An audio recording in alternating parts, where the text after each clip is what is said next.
Boa tarde, muito obrigado por estarem aqui no Debate de Saúde da RioAgora.org, que é uma iniciativa para trazer propostas aos candidatos ao governo estadual do Rio de Janeiro e a candidatos a deputado estadual para o Rio de Janeiro, deputado federal e Senado representando o Rio de Janeiro.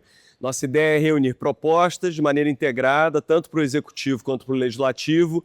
O tema de hoje é saúde e a gente pede sempre para as pessoas falarem a sua proposta e darem referência de onde ela deu certo, onde a gente pode pegar mais informações de como implementar. A nossa ideia na RioAgora.org é reunir o máximo de inteligências. A nossa ideia no RioAgora.org é reunir o máximo de inteligência com especialistas e uma bibliografia, pesquisa, muitos estudos, para que a gente consiga propor soluções práticas para melhorar a vida, melhorar os serviços públicos no estado do Rio de Janeiro. Muito obrigado. Agora eu vou chamar o Eloy, nosso diretor executivo da RioAgora.org, para apresentar os convidados. Boa tarde, pessoal. Estamos aqui para mais um dia de debate, agora para falar da saúde. Como diria a minha avó de 94 anos, sem saúde a gente não tem nada, né? Tema fundamental. Já deixo o convite para o dia 30/3, que vai ter o nosso ciclo sobre meio ambiente. Então coloquem na agenda, importantíssimo, ainda mais falando-se de Rio de Janeiro. Meio ambiente no dia 30, mesmo local, mesma bate-hora, mesmo bate-local. E vou chamar aqui o nosso Dream Team da Saúde, começando pelo ilustre senhor ministro José Gomes Temporão, por favor. Obrigado, viu, ministro? Chamo aqui também a professora doutora, uma das maiores referências da saúde fluminense, professora Lígia Bahia, por favor. À vontade. Chamo também o senhor secretário de Saúde do Espírito Santo, um dos maiores conhecedores da área da saúde do Brasil, senhor Ricardo de Oliveira, por favor, vem aqui, compõe a nossa bancada. Também temos a ilustre presença da ganhadora do Prêmio Espírito Público, enfermeira, profissional da saúde, senhora Kelly Curitiba, por favor, muito obrigado pela sua presença. E, para fechar com chave de ouro, o professor Miguel Lago, diretor do IEPS, que é o Instituto de Estudos das Políticas da Saúde, também aqui carioca de nascimento e criação. Então, nós vamos ter a conversa, vão ser 15 a 20 minutos para expor quais são as maiores prioridades da saúde. O nosso tempo está curto, mas a gente vai conseguir fazer isso com a maior tranquilidade possível. Vou passar a palavra aqui para o ministro Temporão para começar a nossa conversa hoje. Obrigado. Bom, boa tarde a todos. Prazer estar aqui. Cumprimentar esse timaço aqui que vai discutir sobre saúde hoje. Saúde no estado do Rio de Janeiro, né? Eu rascunhei umas coisas aqui e eu batizei de Saúde no Estado do Rio de Janeiro, crise estrutural, potência social e caminhos de reinvenção.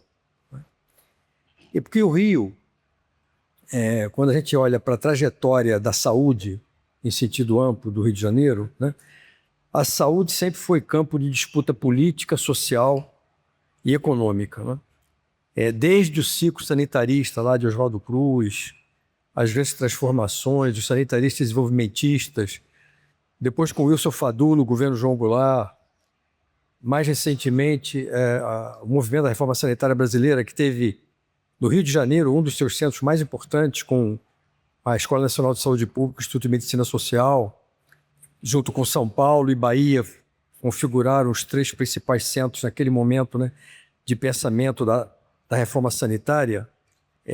Então o Rio sempre foi um laboratório, né, de inovação sanitária mas também ao mesmo tempo palco de profundas contradições sociais, né? E essas contradições eu diria que permanecem, né, de uma certa forma, né? De outro lado, nós temos aqui no Rio, sempre que a gente discute sobre o Rio de Janeiro, a gente repete isso. Mauro Osório está aí. O Rio de Janeiro tem um dos mais robustos, né, e importantes complexos científicos e hospitalares, né? da América Latina, né? Fiocruz, INCA, o FRJ, UF, o BNDES está aqui, a FINEP está aqui. Se a gente for fazer uma lista aqui, é interminável, né? Mas, ao mesmo tempo, o Rio convive com graves fragilidades de governança, de fragmentação federativa, de desigualdades territoriais e crises recorrentes de gestão e de financiamento, né? O Rio expressa, portanto, um modelo de desenvolvimento urbano e social muito desigual, marcado por violência, precariedade ambiental, informalidade econômica e profundas clivagens territoriais entre bairros e municípios.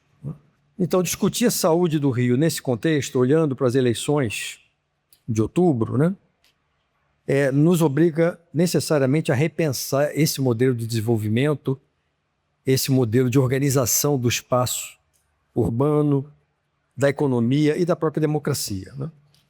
Então, eu vejo aqui 3 dimensões estruturais para a saúde no estado do Rio. Uma é a fragmentação federativa e uma governança frágil, né? Então, você veja, a região metropolitana do Rio de Janeiro tem 12 milhões de habitantes, né? Com baixíssima coordenação regional, né? Ou seja, você tem um sistema, portanto, muito fragmentado, onde cada município tenta resolver, de alguma maneira, as suas questões, né? Você não percebe uma coordenação, nem do Estado, nem macro-regional. Quando o presidente Lula fez a intervenção em 2005 na saúde do município do Rio de Janeiro, naquela época eu era secretário de Atenção à Saúde, Saraiva Felipe era o ministro, nós criamos um conselho da região metropolitana do Rio de Janeiro, entendendo que para superar essa questão da saúde não dá para trabalhar cada município de maneira isolada, né? A segunda dimensão, eu diria que o nosso modelo de atenção ainda é muito centrado na atenção hospitalar e de cuidados agudos. O município do Rio foi o único, né, que houve uma mudança realmente significativa. Nós estamos perto de 80% de cobertura de saúde da família. Há um esforço efetivo e perceptível, né, de mudança aqui no Rio de Janeiro, mas isso não se expressa nos outros. Ou seja, a atenção primária, a vigilância em saúde, a promoção da saúde, quando você olha para o Estado como um todo, continuam subfinanciadas e descoordenadas, né? E a terceira dimensão é um subaproveitamento do complexo científico e produtivo, né? Ao mesmo tempo que a gente concentra um dos maiores polos de ciência e tecnologia em saúde do hemisfério sul, mas essa capacidade raramente se expressa em políticas estruturantes do desenvolvimento regional, né? Então, eu já vou colocar aqui 7 ideias estruturantes para reinventar a saúde no estado do Rio e vou concluir com 8 pontos provocativos para o debate. Então, a primeira proposta é a seguinte: criar uma autoridade metropolitana de saúde. Grande parte dos problemas da saúde do estado do Rio tem natureza metropolitana, né? Então, eu acho que uma proposta de criação de uma autoridade metropolitana, os ingleses fizeram isso lá no NIH deles, criaram um ente como esse, com resultados muito interessantes, né? Esse ente poderia, por exemplo, se ocupar do planejamento regional, da oferta de alta complexidade, regulação integrada de urgência e emergência, organização das redes de cuidado, integração dos sistemas de informação e regulação.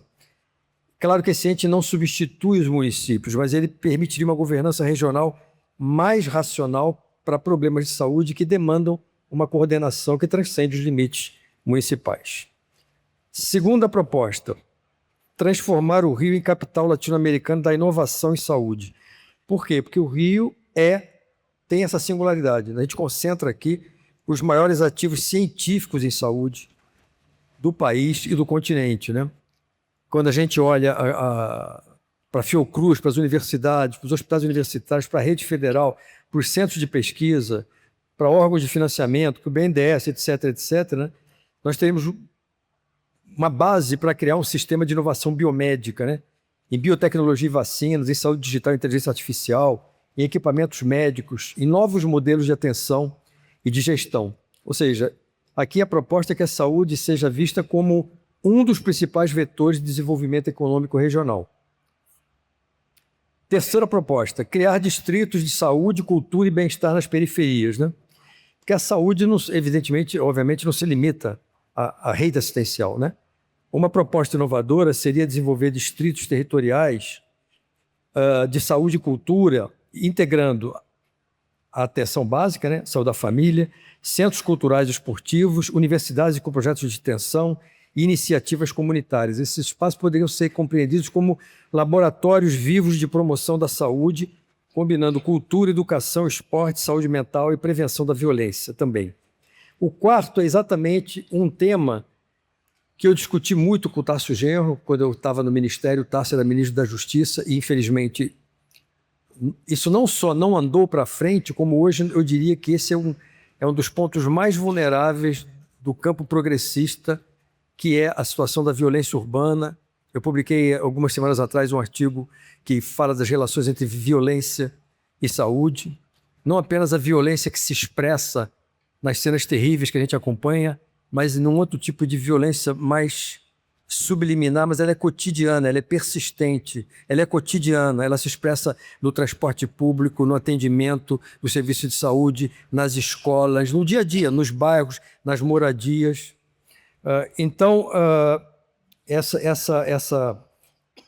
Uma quarta proposta seria uma política que integre segurança pública e saúde, já que a violência urbana é um determinante social da saúde central no país hoje, né? Ou seja, você poderia trabalhar com centros integrados de prevenção da violência.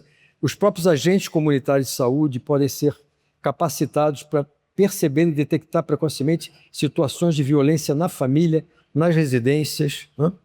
Ou de consumo abusivo de álcool, ou de consumo abusivo de drogas. Integrando também nesses espaços os programas de saúde mental comunitária com a estrutura dos centros de atenção psicossocial. O quinto, Mauro Osório já escreveu muito sobre isso aqui no Rio, é o fortalecimento do complexo econômico industrial da saúde, né? Quer dizer, essa dualidade da saúde, que é ao mesmo tempo política social, fundamental para a melhoria das condições de vida, mas que tem uma dimensão econômica de inovação, de desenvolvimento absolutamente central, né? Estamos falando de 10% do PIB, 10 milhões de empregos diretos e indiretos. A saúde está na fronteira do conhecimento, as áreas de fronteira do conhecimento. 30% todo o gasto global em P&D está na saúde. E o Brasil tem condições de uma estrutura para isso. Temos aqui a Fiocruz, temos a rede hospitalar, temos universidades e centros de pesquisa, temos indústrias farmacêuticas e biotecnológicas, temos tradição em saúde pública. Então a questão aqui é como é que eu transformo esses ativos numa estratégia de desenvolvimento regional usando a saúde nessa perspectiva desenvolvimentista. O sexto é criar um grande pacto político pela saúde do Estado, né? Claro que isso vai depender de uma série de dimensões, do que vai acontecer com o resultado das eleições, basicamente, né? Eu diria que hoje o nosso parlamento aqui não prima nem pela qualidade nem pelo desempenho, com raríssimas exceções, né? Mas a saúde fluminense, que há décadas sofre com ciclos de crise, mudanças abruptas de gestão e instabilidade institucional, trabalhar na estruturação de um pacto suprapartidário que envolva o executivo, o legislativo, as universidades, o setor produtivo e a sociedade civil, com compromissos de médio e longo prazo em relação ao financiamento, ao fortalecimento da atenção básica, da integração regional, do estímulo à inovação científica e tecnológica. E, por fim, a sétima proposta é criar um observatório permanente de saúde e desigualdade, um observatório fluminense de saúde e desenvolvimento, que poderia integrar as universidades, o governo, a sociedade civil, trabalhando no monitoramento das desigualdades territoriais e estruturais, impacto de políticas públicas, indicadores sociais e ambientais, né? Se o Rio já foi referência lá no início do século XX, no momento da reforma sanitária brasileira e em outros momentos, acho que está no momento da gente tentar de novo transformar o Rio num laboratório de inovação institucional, social e tecnológica para o século XXI. E para concluir, as perguntas, né? São perguntas, provocações, né, para a gente... que, na verdade, retomam um pouco as propostas, né? Quer dizer, o Rio possui um dos maiores polos científicos de saúde da América Latina. Por que essa potência científica não se traduz em melhoria do sistema de saúde do Estado? Segundo, faz sentido continuar organizando a saúde isoladamente em cada município numa região metropolitana de 12 milhões de habitantes? Porque o enorme potencial do complexo econômico industrial é pouco explorado como estratégia de desenvolvimento regional. A saúde pode, portanto, se transformar, ou poderia se transformar, num dos motores de reconstrução econômica do Estado? A atenção primária ocupa hoje o lugar estratégico que deveria ter como estrutura de reestruturação, de reorientação do sistema de saúde? Qual deveria ser o papel do Legislativo Estadual na formulação de uma agenda estratégica de saúde e inovação? Como integrar políticas de saúde, cultura e território para enfrentar questões como violência, saúde mental e desigualdades urbanas? E, por fim, o Rio de Janeiro pode voltar a ser um laboratório nacional de inovação e saúde pública, como o foi em momentos decisivos de sua história? Então eram essas as contribuições que eu trago aqui para o debate.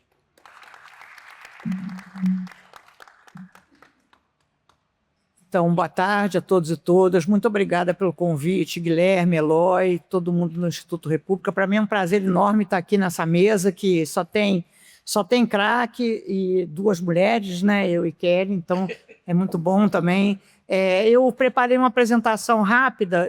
Bom, está aqui. Vou ficar em pé. Obrigada. Bem, então, essa foto ela é um problema e ela é uma solução, né? Essa foto é uma foto da favela da Maré, assim, e na realidade ali no fundo a gente tem a Fiocruz, então acho que a gente a ideia é tentar integrar os problemas com as soluções, né? Então, 3 apontamentos, a encomenda foi que a gente tivesse 3. 3 é Pai, Filho e Espírito Santo, né? Tudo nosso é 3, né? Vocês já repararam? 2 maridos, 1 mulher, tudo a gente gosta de 3. Não sei por que 3, mas 3 é bom. Eu gosto também. Eu gosto de 8 também. Bem, então, eu quando faço projeto eu coloco 8, porque eu acho que dá sorte. Tem essas coisas, né? Bem, então, aí quais são os problemas, né? Vou me referir a 3 problemas. Um problema é a simetria entre desempenho econômico e indicadores de saúde. O outro problema é a incompatibilidade entre as necessidades de saúde e a oferta de cuidados. O terceiro problema é acesso. E as alternativas, né? A priorização da saúde na agenda, né? Na agenda intersetorial, a coordenação, reorganização, modernização da rede de serviços, e eu vou propor uma fila única aqui, né? Bem, então aqui, né? São os indicadores econômicos, desempenho econômico. O Rio de Janeiro ele não vai mal no PIB, né? Pelo contrário, ele vai bem. O Mauro já fica assim, dados de IBGE, né? Então vai mal. O Rio de Janeiro ele não tem um desempenho econômico ruim, pelo contrário, tem um desempenho econômico medido por esses indicadores, que eu já vou falar daqui a pouco, medido por esses indicadores, um desempenho econômico razoável. Isso para a saúde é importante, eu vou demonstrar que para a saúde isso é importante. Bem, aqui não, né? Aqui, digamos, é o contrário, né? O Rio de Janeiro não vai bem, o Rio de Janeiro é um vazio econômico, né? Porque, na realidade, o Rio de Janeiro, então, a gente afundou a indústria no Rio de Janeiro, e a gente não tem uma taxa de variação dos vínculos, né, do emprego, a gente sabe disso, né? Então, na realidade, já é uma contradição em si, né, e é importante que isso seja explorado. Por quê? Por um lado, existe um certo potencial, mas não é um potencial efetivado, né? Pelo contrário, nós estamos caminhando, né? Aqui é uma citação do Mauro, né?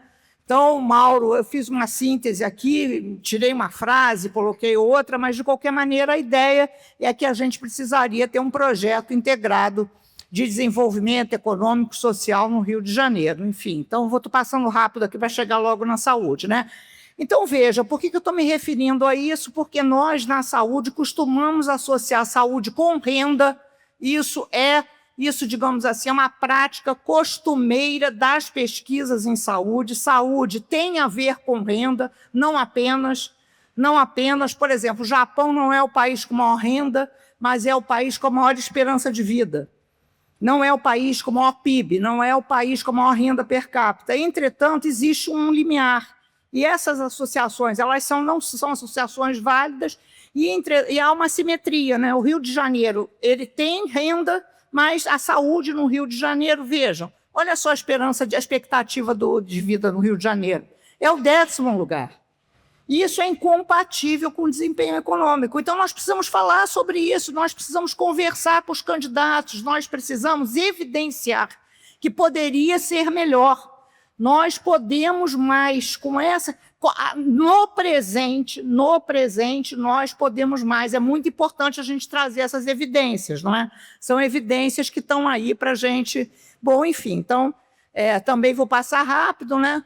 Então, qual é a proposta? A proposta é que, na agenda governamental, seja tema da agenda governamental do próximo governo, o aumento da expectativa de vida no Rio de Janeiro. A expectativa no Rio de Janeiro está afundada, nós viveremos menos. Menos do que as pessoas que moram em Santa Catarina, menos do que 10 estados brasileiros. Nós que moramos aqui viveremos menos. Isso é muito injusto, porque eu adoraria viver mais. E acho que todos vocês, né? É super injusto. A gente precisa falar sobre isso. Então, porque se a gente não falar sobre isso, isso não entra. Isso não é objeto de política. E isso deve ser objeto de política, porque é objeto de política em todas as plataformas dos países desenvolvidos. As plataformas dos países desenvolvidos são isso é um tema de política. A outra é o pareamento entre a expectativa de vida entre brancos e negros. O Rio de Janeiro é um estado negro, não é? O Rio de Janeiro não é o estado mais negro do país, entretanto, o Rio de Janeiro. E aí a gente se aproxima, claro, da pauta da violência e tal, né? E aí, claro, nós também precisamos mais recursos para a saúde, né? Precisamos realizar diagnósticos precoces, precisamos de uma cultura de paz e precisamos de políticas de proteção aos riscos. Eu vou acabar falando isso um pouco depois, né? Mas a gente precisa, sim. Bom, aqui vocês sabem também, né? A oferta de recursos no Rio de Janeiro, de recursos assistenciais, é menor do que a de outros estados. Eu não sei se vocês sabem disso. Rio de Janeiro tem menos leitos por habitante, Rio de Janeiro tem menos. E a gente tem uma produção de serviços, por exemplo, o número de internações menor do que a de outros estados. Então, faz menor sentido isso, e é que o Rio de Janeiro é essa potência do complexo econômico, industrial da saúde, ela não se realiza. É uma potência, é uma potência ou não é uma potência, não é? Não é, mas, enfim, então, isso aqui também é um problema grande, né? Meu segundo problema. Bom, então, proposta. A minha proposta é uma reorganização, modernização dessa rede, uma mudança das hierarquias. Na realidade, a rede estadual de saúde no Rio de Janeiro ela é pequena, mas ela tem um Hospital Universitário Pedro Ernesto e ela tem o Instituto do Cérebro. É isso que essa rede estadual tem. Não adianta a gente ficar inventando chifre em cabeça de cavalo. E, a partir desses dois elementos, é possível, junto com a EBSER, junto com a Fiocruz, tentar um pouco reorganizar a rede estadual. São dois institutos ou duas instituições de muita excelência, tanto o Hospital Pedro Ernesto quanto... Então, a minha proposta é sai um monte digamos assim, de arranjos que são muito, muito improvisados. Por exemplo, trazer um grupo hospitalar Conceição do Rio Grande do Sul para o Rio de Janeiro, isso não dá certo, porque o Rio de Janeiro se acha mais que o Rio Grande do Sul. Não, isso nos confunde, né? Bagunça o coreto, e tentar reorganizar a partir disso, né? Com as policlínicas de especialidade, mais exames, uma boa experiência. É o Supercentro Carioca de Especialidade, que, infelizmente, não tem especialidade para atendimento dos cânceres, que será o principal problema, né, o principal desafio epidemiológico para a gente nos próximos anos, mas é uma boa experiência. A gente tem o Instituto do Coração, o INTA, o INCA, nós temos o setor privado, né? O setor privado no Rio de Janeiro é muito forte e a gente precisa integrar esse setor privado. Não adianta, é uma brincadeira a gente imaginar que a gente vai se puxar pelo cadarço, né? Então, uma boa iniciativa, por exemplo, é agora a abertura da PUC, da Faculdade de Medicina da PUC, com uma articulação para que os alunos trabalhem nos hospitais, nesse momento municipais, mas depois podem ser nos estaduais e tal, né? Então, a gente precisa falar sobre isso. E, claro que a inteligência artificial é copy, né? Também não adianta. Ou a gente fala sério, ou a gente não vai falar sério. Não tem... Olha só, é muito difícil. A curva de aprendizado da inteligência artificial é muito longa. Onde tem inteligência artificial nesse momento é na copy, e a gente tem que fazer essa integração, porque, na realidade, também, ou a gente procura uma capacidade instalada que existe, digamos assim, a gente sinergiza essa capacidade instalada, ou então eu diria assim que a gente fica catando cavaco o tempo todo, né? Bem, então, uma coordenação e hierarquização a partir de expertises efetivas, né, potencialmente mobilizáveis. Essa é a minha proposta. Sobre a fila, né, sobre o acesso. Hoje a gente tem múltiplas filas, eu queria fazer uma bagunça ali, mas eu não consegui, né? Pouca transparência, não tem previsibilidade de atendimento, e são filas atravessadas pelo clientelismo, todo mundo sabe, né? Tem que conhecer um vereador, um senador, dependendo do que for, precisa conhecer 2 senadores. Enfim, então, a proposta de fila única, né? Não é uma fila, porque isso é bobagem a gente imaginar que possa ter uma fila, na realidade, na saúde. A gente precisa realmente de várias filas, mas várias filas únicas, né?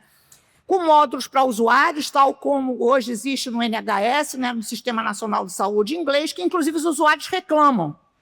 Nesse mesmo módulo, os usuários avaliam seu atendimento, etc. Né? A gente pode fazer isso com IATA. E faixas de período de espera. É importante que se saiba, não que qual dia e hora que você vai ser atendido, mas é importante que saiba que vai demorar 3 meses, vai demorar 6 meses. Então, essas faixas de período de espera, elas são muito importantes. Não adianta dizer vai zerar a fila. Nós não queremos zerar a fila, nós queremos fila. Mas nós queremos uma fila que ande, e uma fila que seja transparente, uma fila que ela seja compatível com as possibilidades reais que nós temos hoje de propiciar acesso, né? E elas têm que ser negociadas com o Poder Executivo, Legislativo e Judiciário. Essa é uma negociação efetiva, né? Tem que perguntar para o deputado, para o presidente da LERJ, se ele topa isso, porque se ele não topar, não tem jeito. Né? O senhor topa? Vamos experimentar por 3 meses? Vamos ver como é que é. Cada gabinete da LERJ é uma central de regulação. Cada gabinete, podem acreditar em mim, cada gabinete tem lá um monte de senhas, um monte de possibilidades de entrada no sistema. Então, e a gente tem a judicialização, né? O poder judiciário atua fortemente no sentido de impor que essa pessoa tem que passar na frente da outra, enfim. Bem, então aqui é um problema, né, no atendimento. Isso aqui é um Instagram que eu nem sei se eu posso fazer isso, acho que eu posso usar um Instagram, né? Então, o segurança batendo no... são essas filas das UPAs que são desesperadoras, é desesperador, né? É uma violência, é um desespero, né? É assim que a nossa população passa nessas unidades nossas de saúde, né? É um exemplo, entre outros, né? E aqui são os comentários. Então, a Bárbara Festas diz que com ela isso nunca aconteceu. Aí o Leonardo Assis diz que não são todas as UPAs que têm segurança. Veja se a solução é ter mais segurança, ter mais policiamento dentro da saúde. Claro que a solução não é essa, né? A solução é exatamente não ter. A solução seria a gente ter mais acesso, né? Enfim, então, só para a gente... E aí são as alternativas, né? Definição de metas de saúde, aumento da expectativa de vida, redução da letalidade da violência, redução da obesidade de criança e adolescente, redução do consumo de álcool, né? Temos que falar sobre isso, ampliação da rede SUS, uma coordenação compartilhada, né? Eu estou propondo essa coordenação compartilhada, inclusive com o setor privado, as filas únicas, né? Uma fila que anda, né? Agora, nós precisamos falar sobre temas tabus, né? Eu sou mulher, eu jamais deixarei de falar sobre aborto. Olha só, aborto não só tira voto, aborto dá voto. Mulheres jovens e negras, mulheres jovens votam a favor dos candidatos que apresentarem. Mas é claro que na eleição, no Brasil, todo mundo foge como o diabo da cruz, ninguém vai falar sobre isso. Mas não falando sobre isso, a gente não avança, a gente tem uma mortalidade materna vergonhosa, inclusive no Rio de Janeiro. É uma vergonha. Não adianta a gente falar que nós temos produção científica, e temos, mas com uma mortalidade materna indecente, né? Então, a gente tem que falar sobre drogas também. A gente não pode descriminalizar. Por que não pode? As experiências, há evidências, há experiências, não é? Então, esses temas, eles são temas de saúde pública. Nós, pesquisadores, nós que somos profissionais de saúde pública, não podemos abandonar esses temas. É claro que eu tenho certeza que vários dos nossos candidatos não falarão, mas eu não sou candidata. né?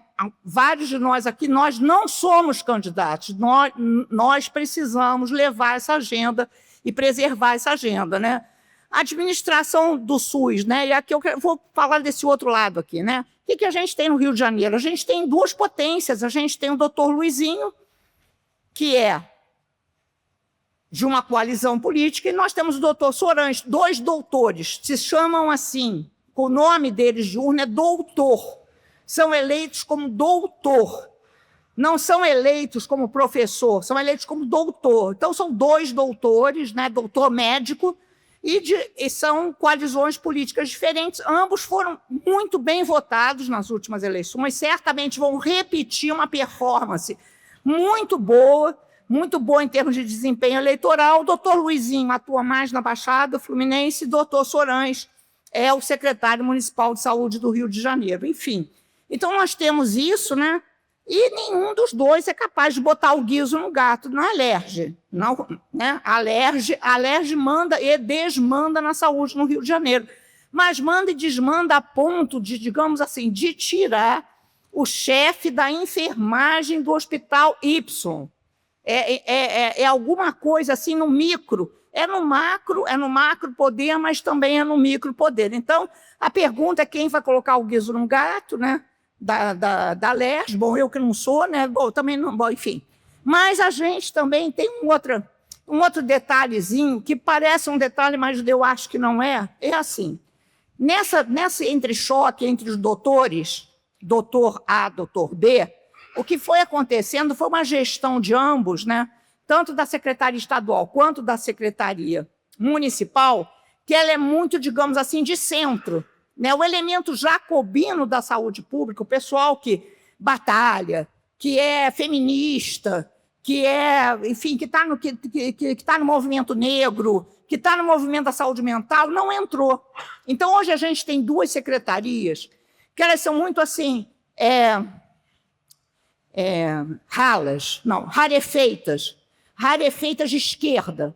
De uma esquerda que aqui eu estou me referindo, não é da esquerda político-partidária, é da esquerda necessária para a saúde, porque a saúde ela precisa ter esse elemento. É claro que não é só esse, há uma racionalidade, tem evidências científicas, mas há uma militância que impulsiona e que, na realidade, não entrou. Então, a proposta que eu também apresento é a entrada da esquerda na saúde durante a organização da coalizão governamental, porque a esquerda está na coalizão governamental, por exemplo, do Eduardo Paes, mas na Secretaria de Assistência Social, ou na Secretaria de Direitos Humanos, ou na Secretaria, fala outra, Direitos Humanos, Assistência Social... É isso, jovens. Aí o PCdoB está lá, mas o PCdoB aqui, eu não sou PCdoB, tá? Até tem implicância. O PCdoB aqui ele tem um papel, porque o PCdoB ele tem um papel no medicamento. O PSOL tem um papel importante na saúde mental. Enfim, então isso aqui faz falta, está fazendo falta, e eu acho que a gente pode já, desde já, se apresentar isso. O último é esse, né? Também é uma foto na Favela da Maré, é uma foto também na Favela da Maré, e acho que é isso que nós estamos dizendo, né? Que o Temporão propôs e que eu também proponho, que a gente consiga integrar a saúde com outras atividades. É isso, obrigado. Olá, boa tarde a todos, um prazer estar aqui com vocês. Muito obrigado aos organizadores do evento pelo convite, é uma honra estar aqui. Muito obrigado, Guilherme, Eloy, Isabel, Gabriela, todos os organizadores do evento. É uma alegria estar aqui nessa sala tão bonita e que simboliza um Brasil com grande esperança. E uma alegria estar aqui, uma honra, sobretudo, estar aqui dividindo esse palco com vocês. Muito obrigado pela discussão e discutir o futuro da saúde do Estado do Rio de Janeiro. Se a gente fosse falar da lista de problemas que a gente tem aqui no Rio, e o ministro já trouxe, a professora Lígia Bahia também já trouxeram alguns exemplos, a gente podia aqui passar semanas discutindo os problemas tanto do Estado quanto dos municípios, inclusive o município do Rio. Mas eu quis trazer, sobretudo, um problema concreto, não por ele ser o mais importante ou o mais urgente, mas talvez por ele ser o mais... por ele ser factível de se resolver no curto prazo, ou de começar a resolvê-lo no curto prazo a partir de janeiro de 2027, com a entrada de um novo governo no estado do Rio de Janeiro. Então, que é essencialmente uma proposta de organização, de uma melhor organização do sistema de saúde do estado do Rio. E isso envolve alguns elementos que eu vou aqui discorrer aqui. Mas antes eu queria só trazer uma contextualização, que é, muitos de vocês já sabem que o SUS é um dos projetos de saúde pública mais ambiciosos do mundo. O Brasil é o único país com mais de 200 milhões de habitantes que oferece saúde gratuita e integral para toda a população. Nenhum outro país do tamanho, né, maior que 200 milhões de habitantes tem essa proposta. E, no entanto, o Brasil investe muito pouco na saúde pública. Então, se a gente for olhar em termos comparativos internacionais, o Brasil investe cerca de 4% do PIB no setor público de saúde. Se for comparar isso com o investimento no setor privado, é superior. Então, quer dizer, o Brasil investe muito em saúde como nação, ainda mais como uma nação em desenvolvimento.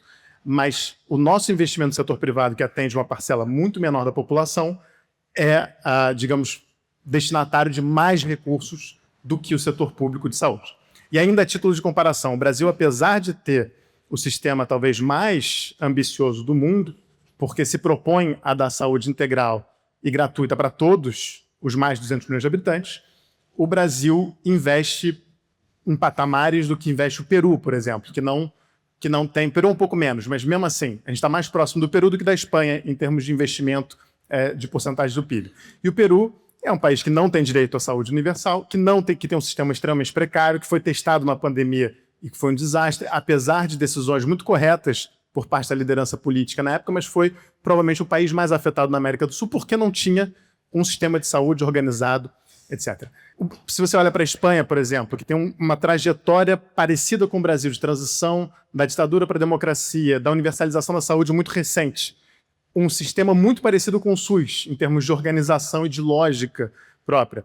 A Espanha investe quase 7% do PIB em saúde, para 1/4 da população, são 50 milhões de habitantes na Espanha. Então tem uma questão de subfinanciamento crônico que vem desde o início do SUS e que o acompanha e que vai ficar, porque é tanto subfinanciamento que mesmo que você entre numa curva de melhora desse financiamento, vai demorar muito tempo para a gente chegar no nível de financiamento necessário para o SUS poder funcionar plenamente.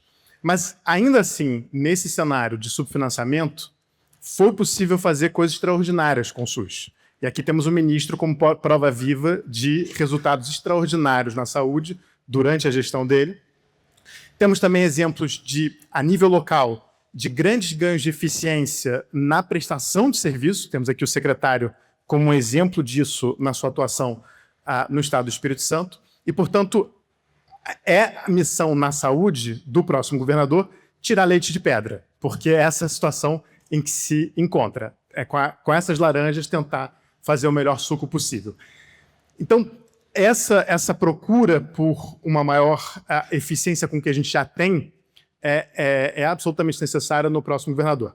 E aí, voltando a uma outra questão que eu queria abordar, quando a gente fala de saúde, a gente geralmente está no imaginário médico hospitalar, que é um imaginário criado, divulgado pela imprensa, divulgado constantemente. Então, quando a gente fala de saúde, geralmente é um médico de jaleco que está falando.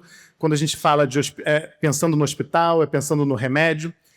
O sistema de saúde é muito mais do que isso.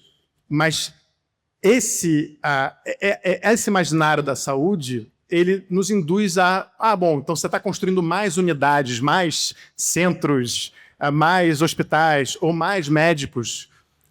Você acha que aquele governador ou aquele prefeito estão, no fundo, entregando mais resultados de saúde. Isso não necessariamente se converte em mais resultados de saúde, né? Então, eu queria só pegar aqui algum exemplo para complementar um pouco o que a Lígia trouxe.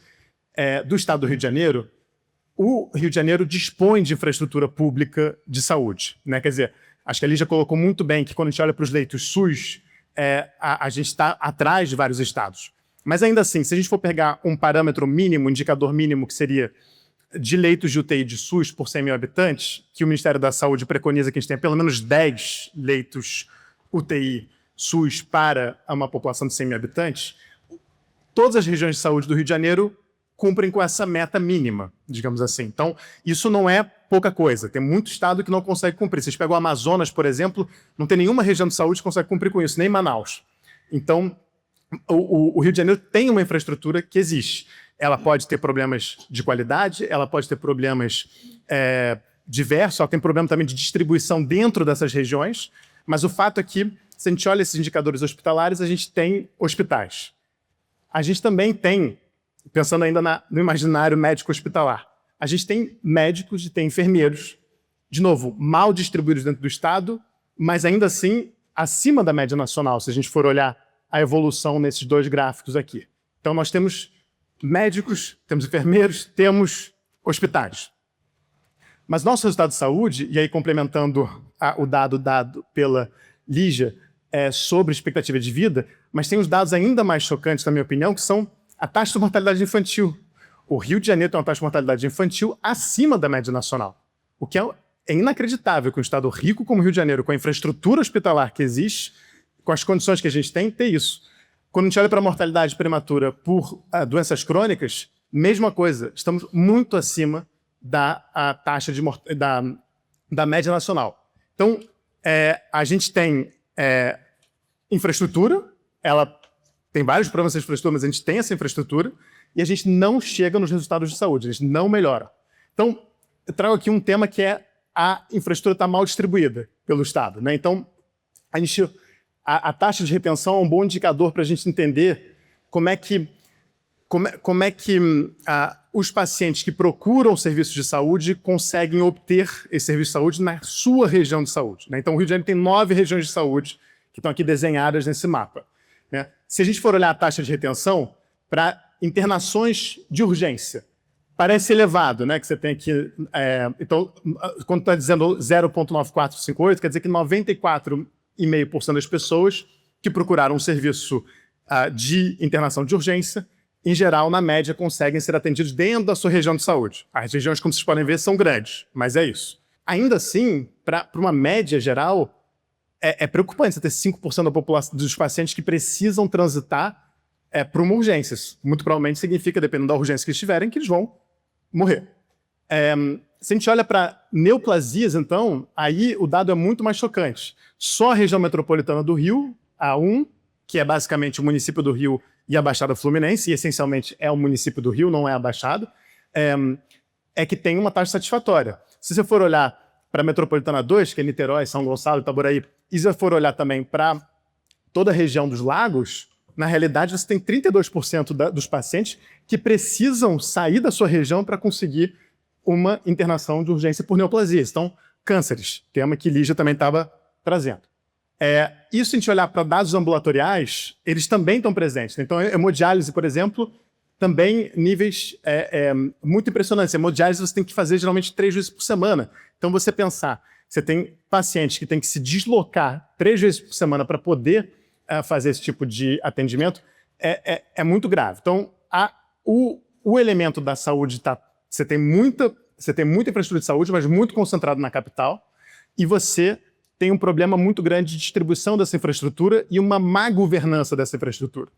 Então, essencialmente, a coordenação regional, que já foi tratada tanto pelo ministro quanto pela Lígia, é fundamental que a gente consiga melhorar essa coordenação regional. A gente precisa retirar o fator do tempo até o cuidado, então desse transporte intermunicipal, da equação.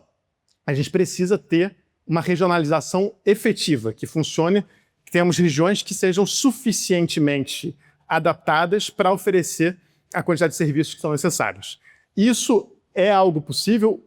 O Ricardo certamente pode falar um pouquinho dessa experiência no Espírito Santo, mas algumas das propostas são essas, a gente tentar redefinir um pouco essas regiões de saúde.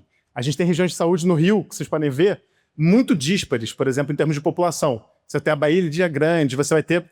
as regiões são um pouco díspares, em termos de tanto demográficos, geográficos, quanto de infraestrutura também de saúde. Então tem uma redefinição a partir do nível de suficiência de cada região que é importante. E tem aí uma questão de governança mais sólida, de um financiamento que seja mais indutor e, por fim, de uma burocracia mais efetiva. Tirar a política da governança regional, que é um pouco o tema que a Lígia estava trazendo e que é absolutamente isso. A gente vê o nível de penetração de capilaridade da Alerj é absolutamente estarrecedor no estado do Rio de Janeiro. Isso se dá nos hospitais, isso se dá no centro de atendimento, se dá dentro das regionais, e isso a gente precisa ter uma burocracia efetiva. Tem vários estados que já fizeram e melhoraram muito o seu processo de regionalização, né? O Espírito Santo é um exemplo, mas você tem São Paulo está fazendo isso, Mato Grosso do Sul, Pernambuco, você tem uma série de estados que estão trabalhando por uma... O Ceará já fez isso no passado.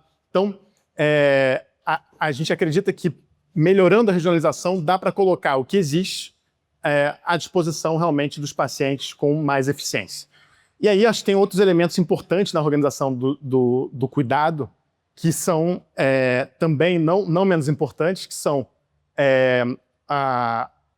um elemento central que é sobre a prestação de serviço. O Rio de Janeiro tem um problema, quando a gente compara com outros estados, as organizações sociais de saúde é um debate muito grande na saúde. Então, as OS, o quanto que as OS são eficientes, não são eficientes, quanto que é privatização de saúde, não é privatização da saúde, etc. Eu não vou entrar nesse debate.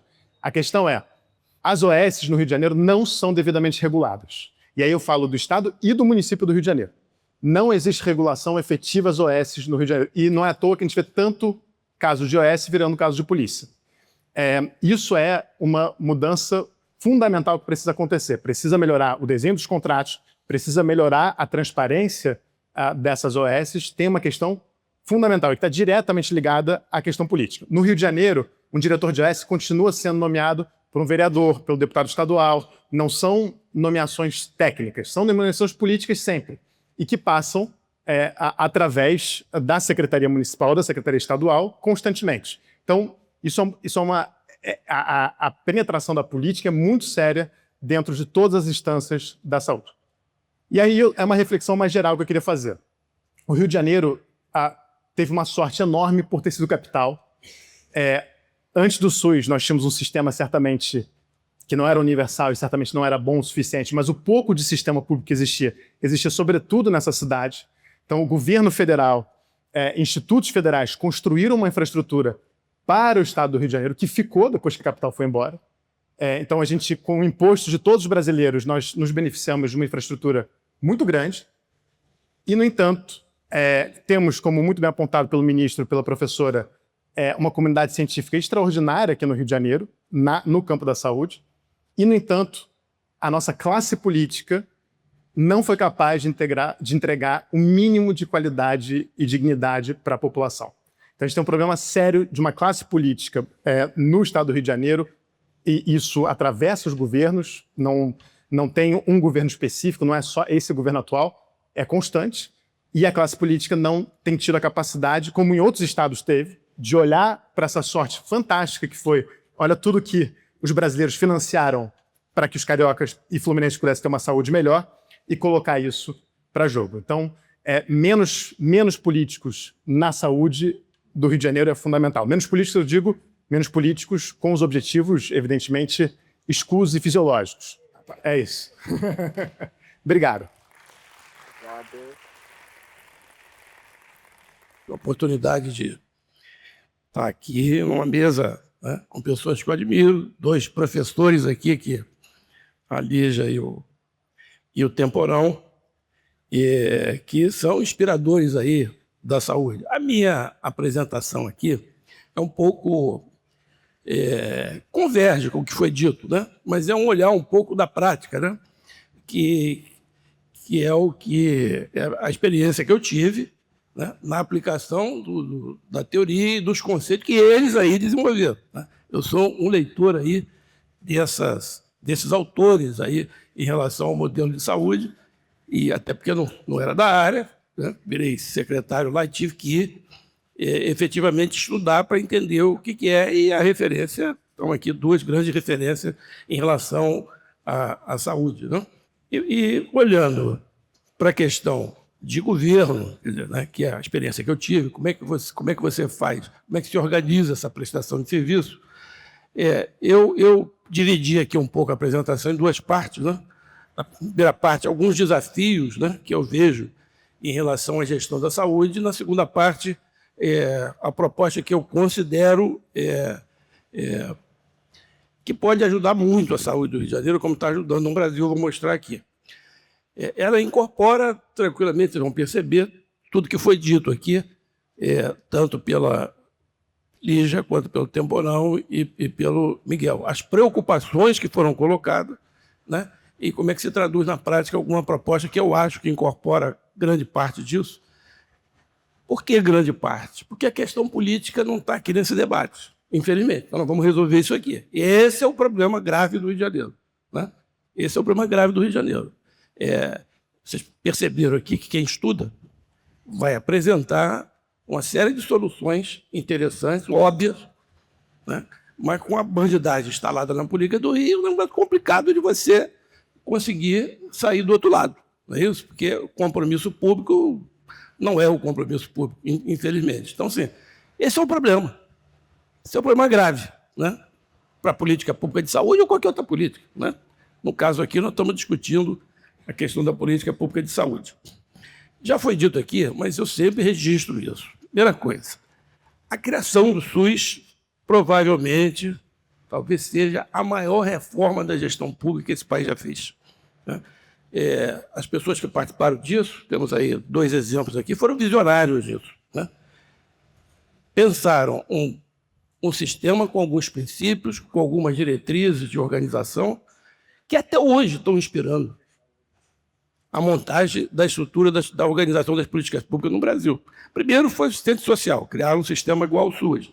Depois a educação, foi discutido agora criar um sistema nacional e o exemplo é o SUS. E agora a segurança pública. Veja bem, isso foi pensado, né? Como disse o Temporão, estava me dizendo, vai fazer 40 anos agora, da 8ª conferência, da onde saiu toda a concepção que depois se traduziu lá na reforma constitucional. Então, assim, 40 anos atrás, se pensou numa coisa que é absolutamente moderna. E mais, a Covid demonstrou a importância desse tipo de organização e de princípio. Porque, apesar do negacionismo federal, você conseguiu, porque a lei permite com que a participação, o gerenciamento da saúde seja distribuído pelos vários níveis. Né? Então, assim, tem uma certa interdependência aí. Não é só o governo federal e o que ele fala. Não é só isso. A Covid demonstrou isso. E nós conseguimos superar aquele negacionismo em função, né, desses princípios e dessa legislação e também um pouco daquilo que o Miguel falou, que você vê no Brasil inteiro, o que você está vendo aqui, que ele apresentou aqui, é gestão, infraestrutura, é capacidade gerencial. Ah, mas está faltando. Está faltando, mas tem. Alguma coisa foi feita e o que se pretende é construir em cima. Né? Nós vamos começar do zero. Alguns lugares com a infraestrutura melhor, né? com a capacidade gerencial melhor, com a qualidade da política melhor. Né? Vamos esquecer que, uns 20 anos atrás, a política do Espírito Santo era essa bandidagem que nós temos aqui, igualzinho. Sem tirar nem pôr. Era isso aí. Né? Tem vários exemplos aqui do que aconteceu lá, que 3 desembargadores presos. Tem mais, tem muita coisa. O presidente da Assembleia preso. Tem muita coisa que aconteceu lá. Juiz assassinado e por aí vai. É muita coisa, muita coisa. Então, assim, a sociedade resolveu enfrentar. Então, essa é a chave. Né? Não adianta, nós vamos eleger A, B ou C. Ou a sociedade resolve enfrentar organizadamente, ou não vamos a lugar nenhum. Eu estou reforçando isso que foi dito aqui, porque essa é a questão chave de qualquer política pública em relação ao Rio de Janeiro. Não, isso são os desafios a propósito. Bom, primeira coisa, desafios. Primeira coisa, eu acho que a prestação de serviço de saúde talvez seja o mais complexo do ponto de vista da prestação de serviço público. Mais complexo. Né? Você está tratando de várias características. Você está tratando de vida e morte, antes de mais nada. Né? Então, eu não estou aqui procurando uma vaga na escola. Eu estou tratando de vida ou morte. Então, assim, é um negócio complicado, não é uma coisa... Não é uma coisa simples. E você não escolhe quem são os seus usuários. Você não escolhe, eu vou prestar serviço para quem ganha acima de 10 mil. Isso não existe aqui. São 16 milhões de pessoas. É a população inteira. No caso do Rio, mais ou menos 12 milhões SUS dependentes e 5 milhões com plano. Mas os 5 milhões são usuários do SUS, não podemos esquecer. Urgência, emergência, vacinação, alimentação e por aí vai. Quer dizer, na verdade, todos são usuários do SUS. Isso também não podemos esquecer disso, porque tem um discurso aí de que, não, meu plano de saúde resolve ou ajuda ou tira gente do SUS, e fica todo mundo passando essa impressão de que é assim mesmo. Mais ou menos, né? Em algumas coisas tira, outras coisas não, mas quando o bicho pega, né, a solução é o sistema público de saúde. Esse é outro problema, né? Vamos olhar para o desafio. Olha só, nós temos que ter serviço disponível a qualquer hora, dia e local do Estado. Não é uma coisa que eu vou funcionar de 40 horas por semana, vou abrir às 8 e fechar às 16. Não existe. Olha a complexidade do ponto de vista de operação e da oferta de serviço, né?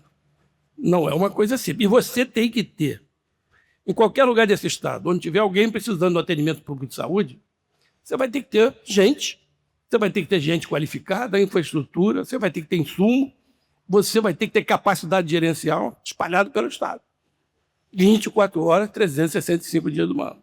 É isso. É simples? Não, não é simples. Não é simples nem com as regras de gestão privada, imagina com as regras de gestão pública. Não é simples. É uma questão muito complicada. Bom, outros desafios que eu coloquei. Coordenação federativa, o ministro falou sobre isso. Como é que presta serviço de saúde? Atenção primária, ambulatorial especializada e hospitalar. Como é que esses serviços estão distribuídos? Pelos 3 níveis de governo. Não tem jeito. Tem que ter uma coordenação federativa. Não tem saída isso aqui. Como é que faz isso? Né? Prefeito do partido A, o governador do partido B, o senador... É um negócio... Não é uma coisa simples também. Não é uma coisa simples. Mas isso foi pensado, volto a falar disso, na legislação do SUS, e se colocou algumas soluções institucionais para isso, né, como vários conselhos de cima e baixo, seja Conselho Nacional, seja Conselho Intergestores, e por aí vai, você acaba construindo uma certa, alguns instrumentos institucionais de gerenciamento e de coordenação que você acaba tendo uma base em cima do qual, né, você pode trabalhar. Isso é uma coisa importante. Não, volta para, por favor. Tem muito ainda. Cooperação intersetorial, a Lígia falou muito isso. Saúde, educação, renda, violência, saneamento básico. Isso é uma coisa... eu até me lembro uma discussão, separei um parênteses, que eu tenho muitos exemplos de prática. Né? Tinha um problema de um hospital ficar perto de uma estrada, muito acidente. Aí vai o prefeito me procurar e diz assim, secretário, não dá para atender, é muito acidente. Então temos que aumentar o hospital. Eu falei, vem cá, será que eu não tenho que duplicar a estrada? Entendeu? Veja o que eu estou dizendo aqui, quer dizer, a Lígia focou muito nisso. Tem uma coisa que está na legislação do SUS, cooperação intersetorial. Essa coisa, eu não consegui botar para funcionar também não, o negócio é complicado. Complicado, porque você tem que ter uma relação matricial com várias áreas de governo. Várias áreas de governo, não é? Secretaria de Saúde, né? Saúde, segurança, educação e por aí vai. Eu nem conheço algum exemplo que esteja funcionando dessa... Nem no governo federal eu me lembro de ter algum exemplo do ponto de vista dessa cooperação intersetorial para garantir a saúde. Isso é uma coisa importante. O ambiente político foi muito falado, né? Qualquer política pública, e na saúde isso né? Vou dar vários exemplos aqui, tem uma disputa na sociedade pelo orçamento da saúde, e por isso que tem essa sacanagem toda aí das OS que ele colocou no Rio de Janeiro. Quer dizer, tem uma disputa pelo orçamento da saúde, há muito dinheiro. E pelas políticas públicas, tem uma disputa. Né? E você organizar isso tudo no sentido de fazer com que prevaleça o interesse do usuário do SUS, não é um negócio simples, gente. Eu estou tentando mostrar, por isso que eu comecei falando da complexidade que é esse gerenciamento, se é que nós estamos querendo discutir a complexidade, o tamanho do problema para procurar a solução. Né? Então, assim, se você abstrai do peso da carga, não adianta. Então, assim, esse ambiente político não é fácil de você transitar. Tem 1 milhão de exemplos de coisas que eu passei disso, algumas ganhei, outras perdi, mas é isso, é complicado. A outra questão, que também tem a ver com a questão política, que é a descontinuidade. Muda o governo, muda tudo. Por que muda tudo? Não tem esse negócio de mudar tudo, tem que mudar. Né? O que não funciona, o que está dando errado. Né? Eu tenho até uma proposição em outro assunto que eu discuto muito, que é da reforma do Estado, de você ter uma regra para descontinuar o projeto. Não pode ser. Subiu o governo para descontinuar. Não, cadê os dados e fatos? Por que vai descontinuar? Porque ninguém. Não existe isso. Né? Então, assim, é uma falha da nossa legislação no plano da administração pública e que interfere em qualquer política pública, inclusive nessa nossa aí. O financiamento, eu também me abstenho de falar, porque já faz. Aliás, tem uma coisa no Rio de Janeiro. O Rio de Janeiro fez um acordo com a União. E esse acordo com a União, do ponto de vista do gasto orçamentário, pelo documento da Secretaria Estadual de Saúde que eu li, a Secretaria Estadual de Saúde tem um planejamento estratégico muito bem feito, né? Com muito detalhe, vale a pena ver, muito detalhe. Né? Você fica conhecendo a situação, a infraestrutura, um detalhe, mas muito interessante o documento. Mas está lá toda hora reclamando de que o acordo com a União, né, é uma coisa que atrapalha a questão do aumento do orçamento, do financiamento adequado. Não sei, estou repetindo o que eu li no documento. Certo? O fato é que o Estado tem que aplicar 12% do orçamento e o Estado do Rio aplica 12,1%, 12,2%. É um dos estados que menos aplica recursos de saúde, é o Estado do Rio de Janeiro. Né? Eu me lembro que no Espírito Santo nós chegamos a 18%, 17%, 18%, nunca menos disso. Porque houve uma omissão do governo federal e os estados e o município entraram no financiamento da saúde. Foi isso que aconteceu. Todo mundo teve que crescer. Né? O nosso lar é esse. Aqui é 12%. Estranhei. 12%, 12,1%, 12,2%. Quer dizer, é um dos menores orçamentos em termos de receita própria, né? De recurso próprio aplicado em saúde. Outra coisa foi falado pela professora Lígia, judicialização. Isso é um problema. Tem um excesso de judicialização.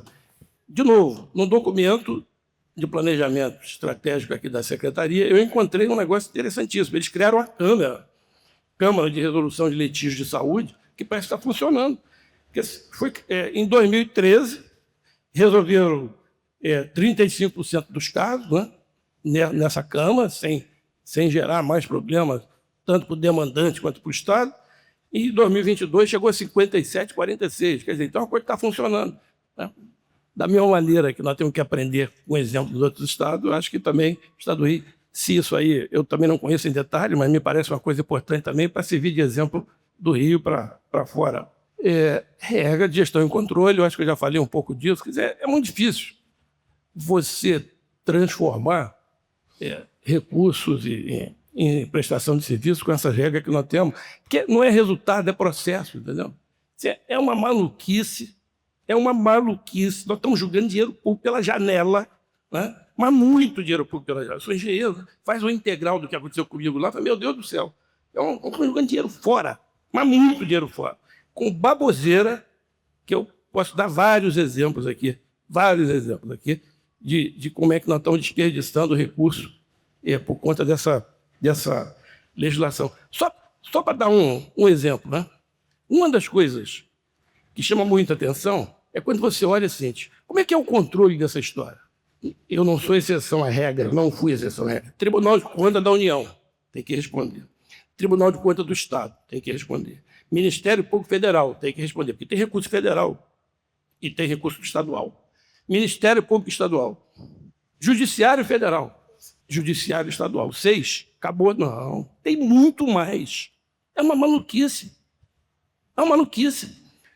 Eu tinha 17 pessoas na minha assessoria para atender a judicialização. Quando eu terminei, tinha 57. E profissionais de saúde. Porque senão eu sou preso. Várias ameaças de prisão, de várias. Então, eu devo de maluco. Como é que funciona? Então, assim, eu estou falando de política de saúde, mas isso se aplica a qualquer política pública. Tá? Isso é uma maluquice generalizada. Um outro desafio importante, e eu passei por isso na febre amarela, comunicação com a sociedade. Essa interlocução, né? Explicar, educar, como é que faz, porque é um tiroteio. A política de má qualidade sempre está presente para poder jogar, né? Se aproveitar oportunisticamente de qualquer problema, entendeu? Então, deputado lá, secretário incompetente, senadora prometendo que ia distribuir vacina. O prefeito é atrás de mim, eu falei, pede a ela, porra. Eu sei lá onde está essa vacina. carro, a gente andava na rua com o Temporão. Uma vez eu estava andando assim para cá, de Temporão, todo mundo sabia quem era Temporão, gente. Todo mundo sabia quem era Temporão, parecia uma celebridade. As pessoas paravam e falavam assim: o senhor, né? Olha a reverência, o senhor é o ministro Temporão? Aí ele, assim, ele é um pouco tímido, ele fazia assim uma carinha aí. Posso tirar uma foto com o senhor? Não era selfie. Posso tirar uma foto com o senhor? Você lembra, Temporão? Temporão era, assim, uma espécie de, sei lá, de celebridade. Popstar. Popstar. Então, assim, essa coisa da interlocução, e aí é o seguinte, é uma interlocução. Eu até falei com o governador uma vez, se quiser botar alguém na sua sucessão, bote na saúde. Porque a interlocução é com toda a sociedade. Toda. Tudo que eu falei aqui, e mais. CRM, CR isso, CR aquilo, CR, é um caminhão de CR, porque tem muito, é demandante de muita especialização profissional. Né? Assistente social, enfermeiro, é muito, é muito, é muito. A outra é a mudança do modelo de atenção. Então, qual é a minha proposta? Olhando para a prestação de serviço, que é o seguinte: aderir ao projeto de planificação do CONAS. É um projeto maravilhoso. Eu fiz isso aí, participei disso. Aliás, o Estado do Rio aderiu em janeiro de 2026. Então, a minha proposta é continuar. Eu acho que isso é uma coisa importante. Esse projeto ele acaba incorporando uma série de críticas, das críticas que foram feitas aqui em relação à reorganização do modelo. Várias dessas críticas aqui. Problema de regionalização, problema de atendimento a doenças crônicas, né? Problema de autocuidado, problema de superar a fragmentação, uma série de críticas que eu não vou ter tempo aqui, porque só tenho 3 minutos, que eu mais à frente eu detalhei isso, se tiver oportunidade, eu detalho mais à frente. Esse projeto ele está em 23 estados. Hoje, 1.854 municípios, mais ou menos 46 milhões de pessoas. Tem que visitar para ver. Eu fui visitar antes de implementar. Caiu o queixo do que eu vi em termos de organização da prestação de serviço. É um negócio que funciona, é uma coisa que funciona, motiva o servidor. Impressionante a motivação das pessoas de estar trabalhando com aquilo. Por quê? Porque aquilo efetivamente é uma solução. A pessoa não está enxugando gelo, ela está atendendo as pessoas sabendo que vai atender. Depois eu posso detalhar como é. E o usuário fica embasbacado com a qualidade do atendimento. Por que fica? Porque teve gente achando que era privado. A diretora me contou, procurava ela e dizia: não tem dinheiro para pagar isso não. Então, veja bem, nós fizemos por incrível que pareça, que eu vou dizer aqui, tudo SUS, mas muito melhor do que o privado. Não existia no privado e não tem até hoje o que nós botamos lá, em cima desse projeto da planificação. Não inventei absolutamente nada, eu fui ver o que funcionava no Brasil. O que funcionava no Brasil. E levamos para lá. Né? Testado e aprovado, e tudo quanto é regionalização do atendimento, usando muitos consórcios municipais. O consórcio municipal do Rio está lá no planejamento estratégico também, eu vi isso tudo lá, esses dados que eu vi lá. Os municípios se juntam para comprar consulta e exame. Não é isso. Eles têm que se juntar para organizar o atendimento ambulatorial especializado, em cima desse modelo, né, desse novo que está dentro aí desse projeto da planificação da saúde. Né? Não adianta. Esse negócio de comprar consulta não resolve o problema. Não é esse o nosso problema. O nosso problema é a qualidade desse tipo de atendimento e garantir que tem um atendimento de qualidade e integral. Né? O cidadão entra num sistema, né, e ele e o sistema tem que cuidar dele até o final. Ele sai hoje com um papel: fui num médico, agora me pediu um exame, vou marcar de novo. Isso acaba tudo. Isso acaba tudo. É uma linha reta. Entrou aqui, ele vai embora. E atenção primária, evidentemente, coordenadora do processo. Esse nome primária, eu me lembro até que o Eugênio falou isso, ele tem razão. Estou achando que essa é a menor parte. Porque o nome atenção primária é o primário.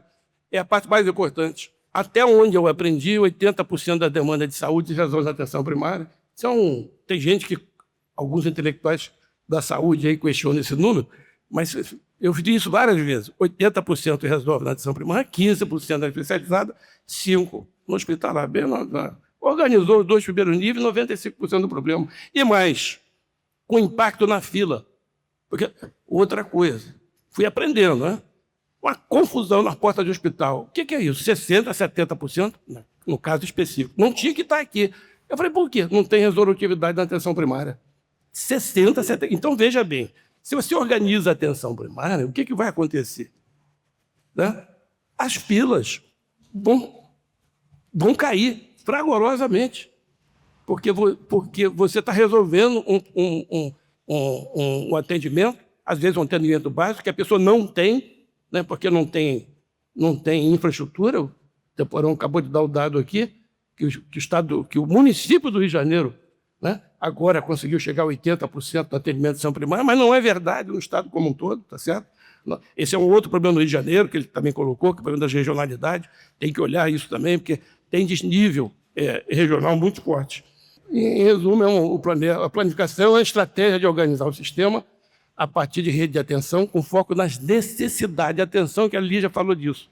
Não é oferta, é necessidade. Isso é uma outra coisa que muda, porque quando nós formos planejar os ambulatoriais, as unidades ambulatoriais especializadas, regionalizadas do interior, então nós usamos parâmetros do Ministério da Saúde. Dada aquela população, qual é a demanda de ginecologista, disso, daquilo outro? A demanda é essa. Aí você projeta a unidade para quê?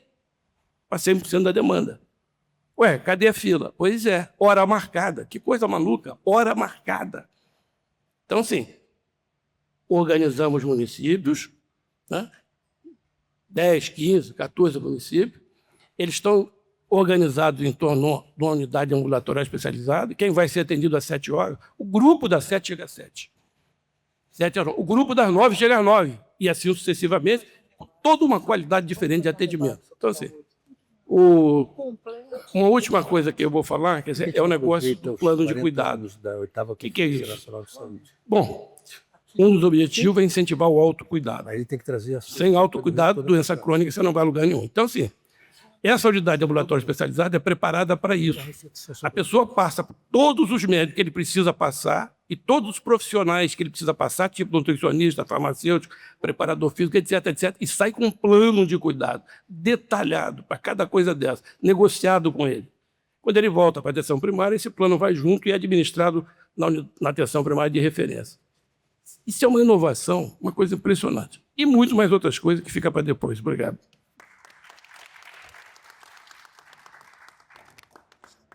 Boa tarde a todas as pessoas presentes. Obrigada à instituição pelo convite. É uma honra poder estar aqui partilhar com essa mesa. E eu vim como funcionária da ponta, né? Hoje é um tema muito pesado, muito denso, muito complexo, multifatorial, polissêmico.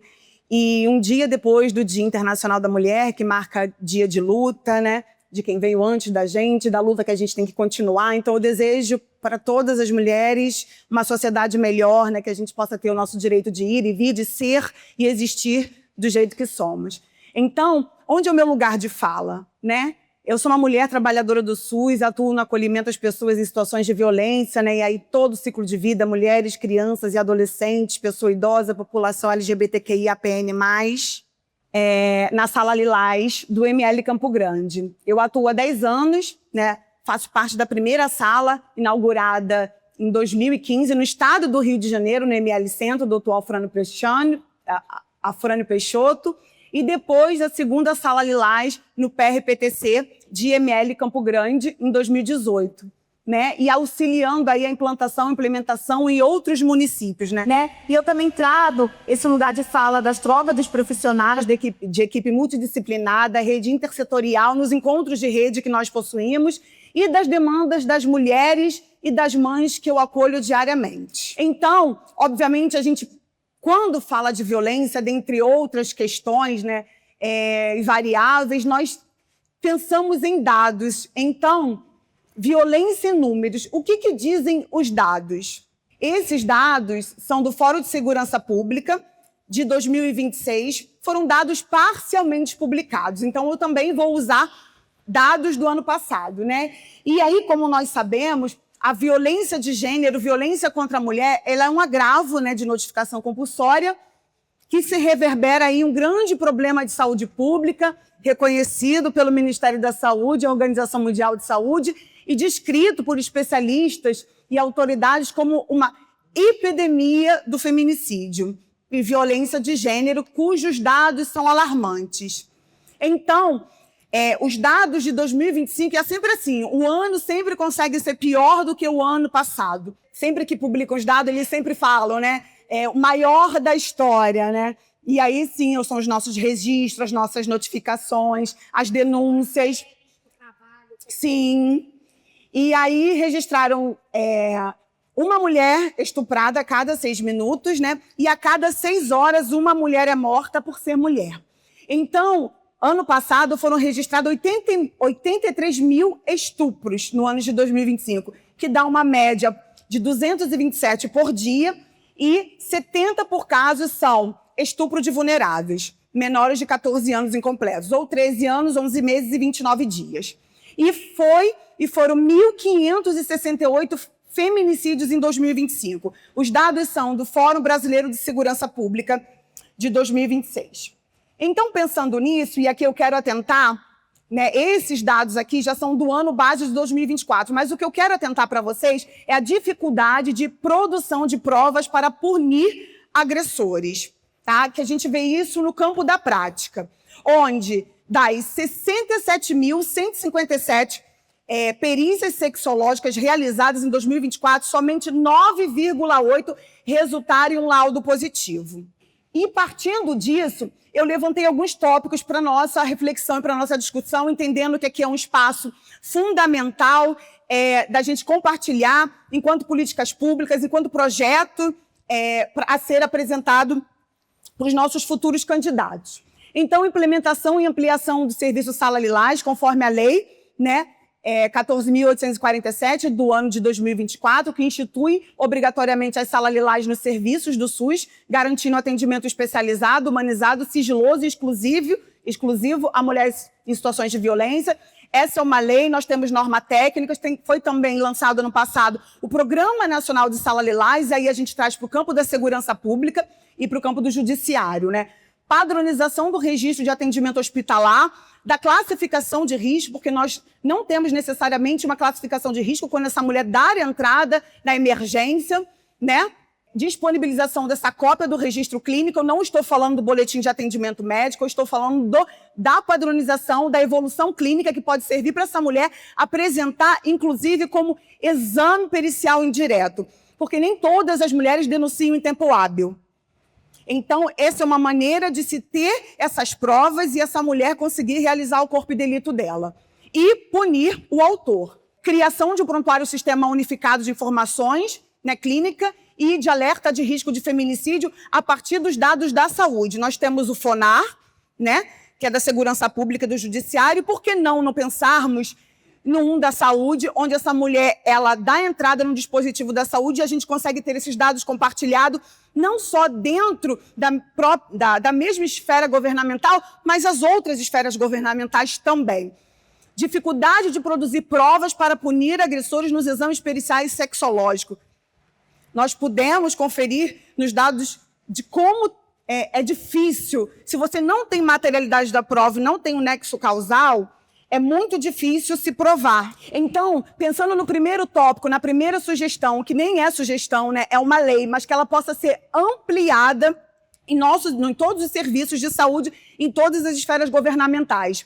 Nós precisamos pensar e refletir. Quem são esses profissionais? Precisamos pensar que precisa ser realizado um processo seletivo criterioso, exigência de especialização, realizar um introdutório com esses profissionais, trazendo abordagem na perspectiva de gênero, pensando na interseccionalidade.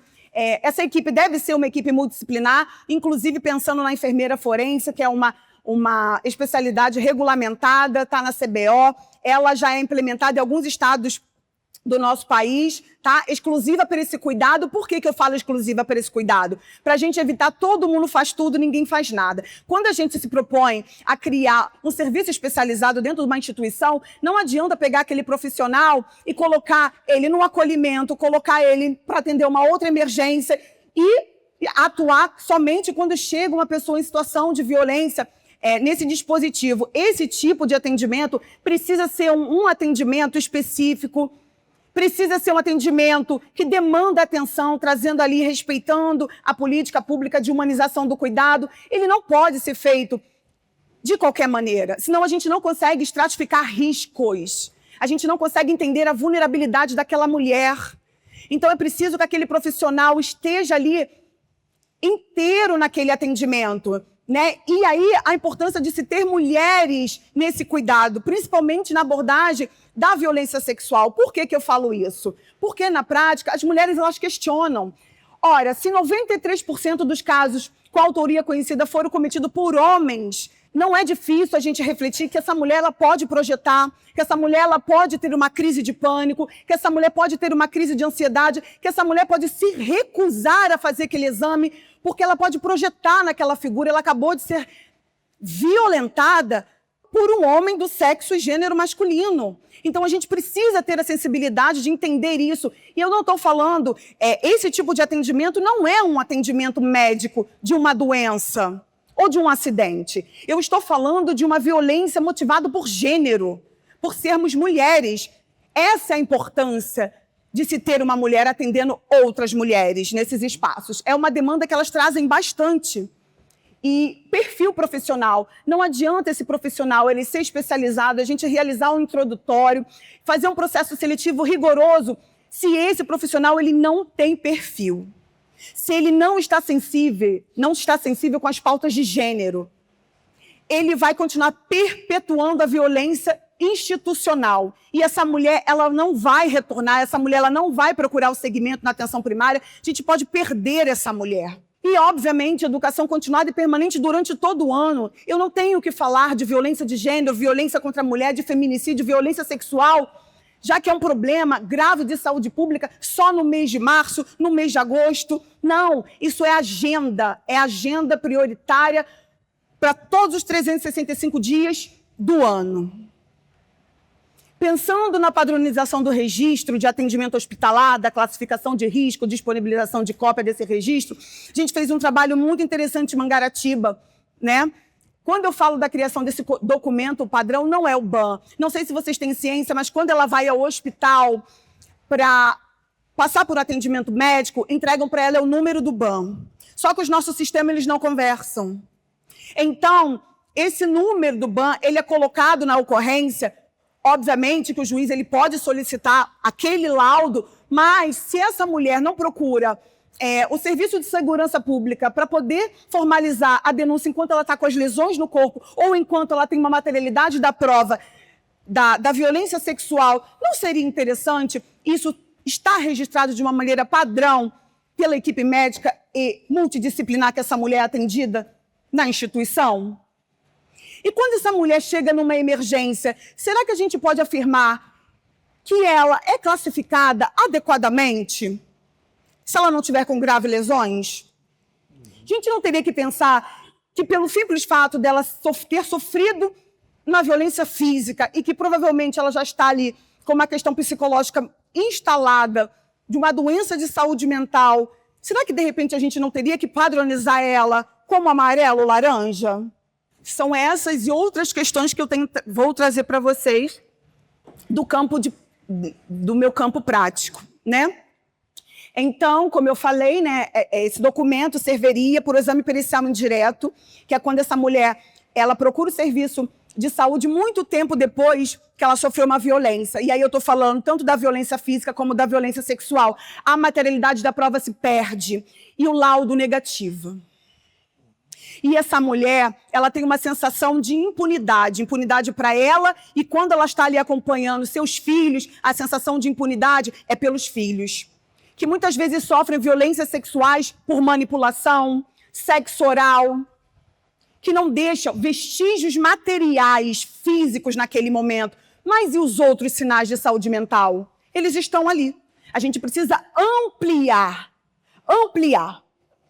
Então, padronizar a classificação de risco, que é esse tempo de espera dessas mulheres, priorizando esse atendimento, garantindo ali a humanização desse atendimento, nós estamos evitando o constrangimento, a vergonha, o julgamento pelas outras pessoas que estão ali, a desistência dessa mulher de seguir ali para passar por um atendimento médico, de ir à delegacia, porque a gente sabe, não sei se vocês sabem, mas quando ela chega na delegacia, às vezes eles pedem para ela voltar para a emergência para pegar o número do BAN. E como eu falei, um número do BAN por si só, ele não traz as informações. E ainda quando você pede, não tem um exame físico detalhado dessa mulher céfalo-caudal, inclusive do estado emocional dessa mulher. Tá? E aí, esse tipo também de espera pode piorar a dor, que também é um sinal vital, é o 5º sinal vital, e a gente poderia utilizar o violentômetro, que eu vou mostrar para vocês, para basilar as nossas ações. A terceira sugestão seria criar um prontuário Sistema Unificado de Informação Clínica de alerta de risco de feminicídio a partir dos dados de saúde. Eu falei para vocês que a Justiça ela tem o FONAR, Justiça e Segurança Pública. Por que não? A gente não pensar num sistema unificado da saúde, onde nós vamos ali levantando, conversando com aquela mulher no tempo dela para evitar a revitimização, e aí a gente consegue classificar o risco daquela mulher e, naturalmente, todos os outros serviços, como atenção primária, a própria urgência e emergência, entenderia o risco que aquela mulher está correndo. E isso evitaria a revitimização, que é o ponto primordial e a queixa constante dessas mulheres. Grande parte dessas vítimas já havia procurado serviço de saúde anteriormente por situações relacionadas à violência. E se tivesse esse sistema unificado e a rede intersetorial e até mesmo as outras esferas governamentais fossem acionadas. Sistemas são diferentes, a gente tem a fragmentação dessas informações entre as redes e serviços. Vou pegar aqui o meu papel, porque o município começou um estudo, um projeto em 2024 do histórico clínico integrado que integra a atenção primária de saúde, a urgência e emergência, tá? Trazendo ali os dados clínicos de 5 anos desse paciente, tá? Foi baseado ali no modelo da Dinamarca, mas ele ainda está em processo, A gente precisa difundir mais essa informação entre os profissionais, precisam se utilizar mais desse serviço. Mas isso precisa ser feito não só no serviço de saúde, da conexão entre a atenção primária e a urgência e emergência. Nós também precisamos pensar na assistência, no conselho tutelar. Óbvio que a segurança pública ela foge um pouco disso, ela já tem o sistema dela que é integrado, mas a gente não pode, os dados da segurança pública não é compartilhável, Então é isso que eu quero dizer, E aí nós poderíamos utilizar como adaptação o próprio violentômetro. Nós temos aí o sistema SINAM. Será que a gente não poderia se basear nas variáveis do sistema SINAM de notificação? Já falei do FONAR e exceção. E aí eu não estou falando do sistema SINAM, eu estou falando na criação ou aperfeiçoamento desses sistemas de maneira que a gente possa trabalhar de forma pactuada com municípios, estados. Outra proposta, oportunizar a coleta de vestígios nos hospitais de referências no caso de violência sexual. Temos aqui o ministro da Saúde, nós temos, seria uma pactuação, a gente sabe que não é uma pactuação complexa, entre a saúde e segurança pública, o judiciário, verificando ali o caminho legal, mas a gente tem a lei, que é a lei conhecida do minuto seguinte, que fala sobre a preservação de vestígios para investigação criminal, para além dos outros cuidados de saúde e continuidade.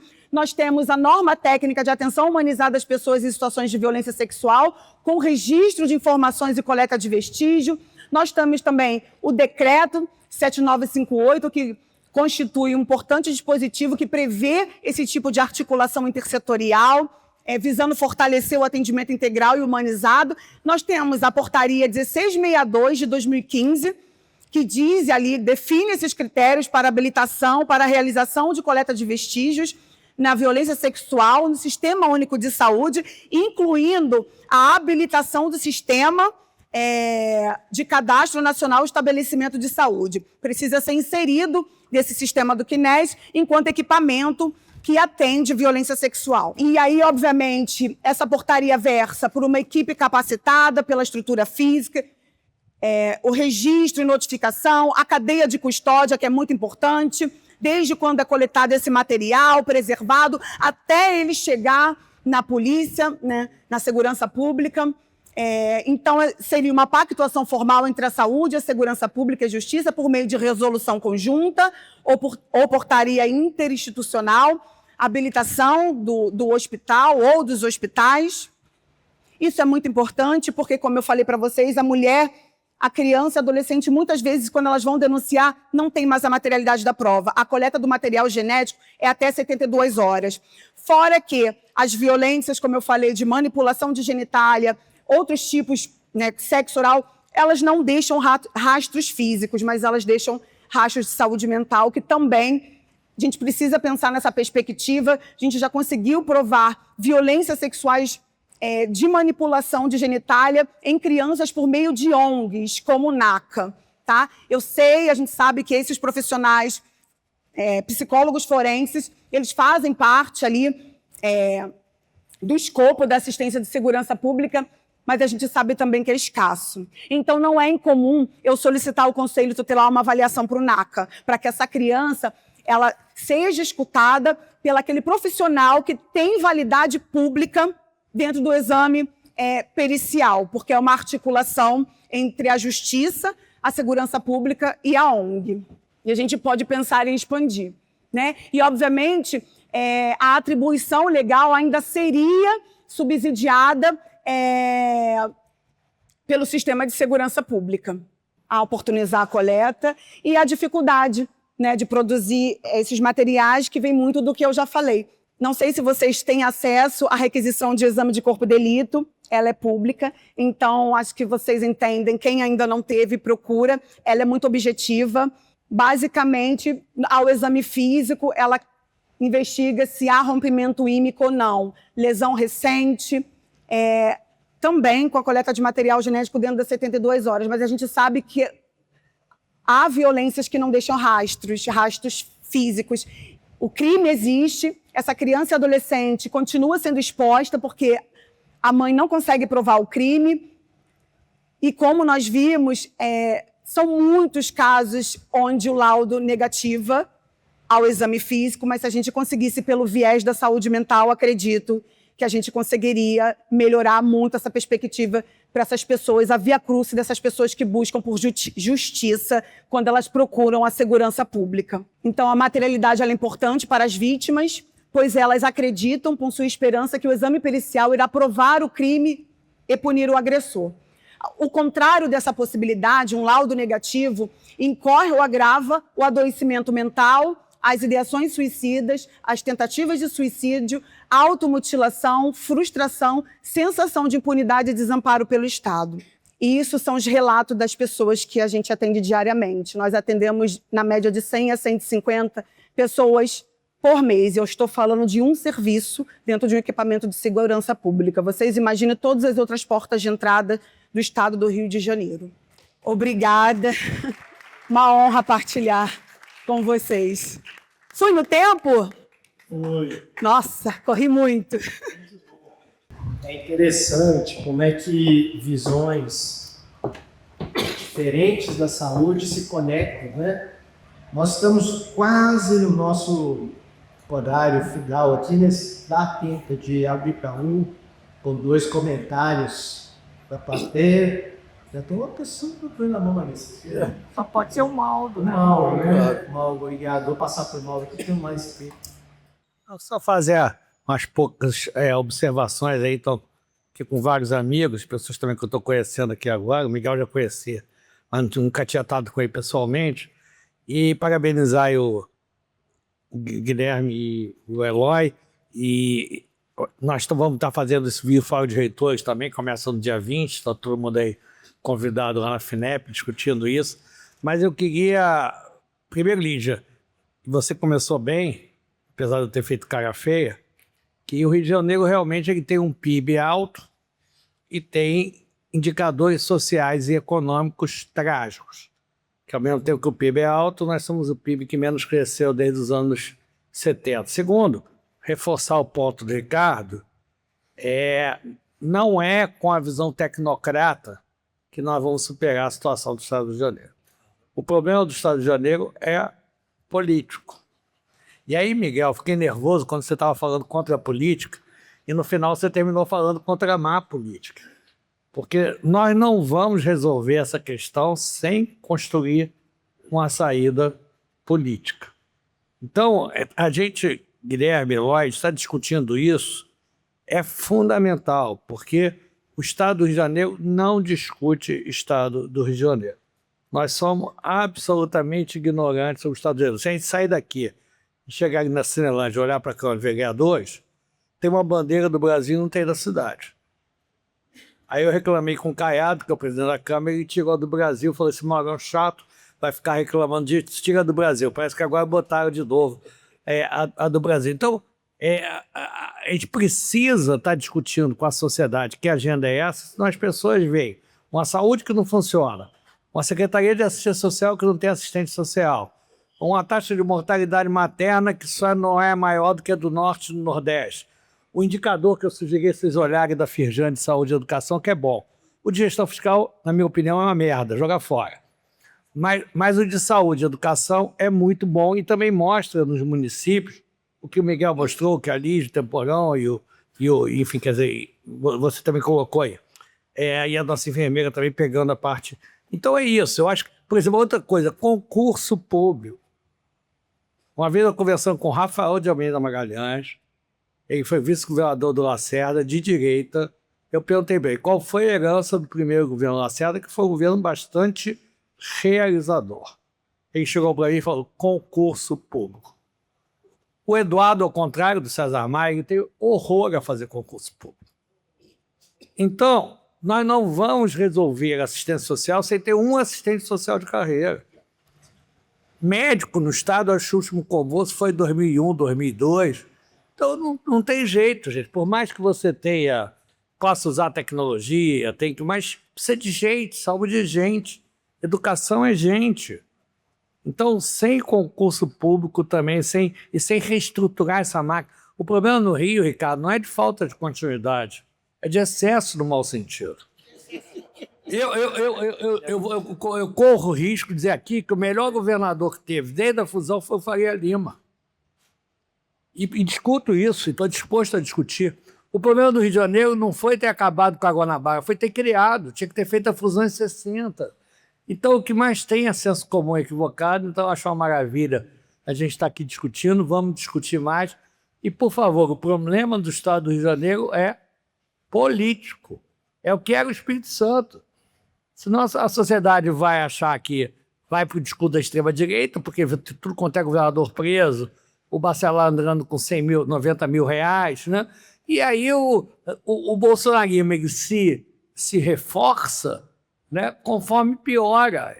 E, ao mesmo tempo, os milicianos ajudam a piorar. E o Rio não tem só o bolsonarismo, tem o bolsonarismo e tem as máfias regionais. Se a gente também não entender isso, não vai entender absolutamente nada do Estado do Rio de Janeiro. Obrigado, Mauro. Alguém quer fazer uma tréplica em cima da fala? Eu também quero, porque tá me corrigindo, olha isso, não é possível.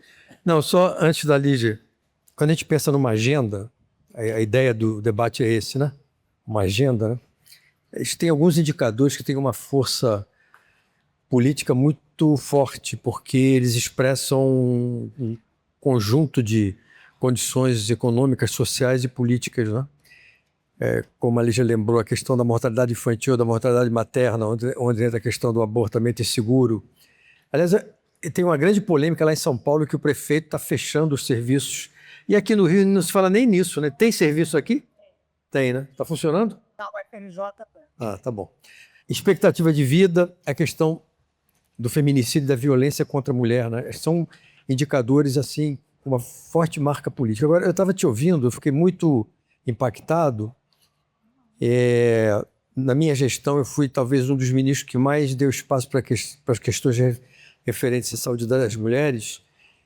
Mas eu estou pensando no seguinte, esse horror que você descreveu aí, que a gente está acompanhando todos os dias, não é? E qual é o contexto que produz misoginia, pedofilia e violência cotidiana contra as mulheres? Neste momento, as redes sociais são um dos mais importantes fatores de produção de misoginia e de violência contra as mulheres. E a sociedade se cala, o Congresso Nacional se omite, e com toda a franqueza, né? O Ministério Público idem e o governo idem. Porque está faltando peitar, botar mais...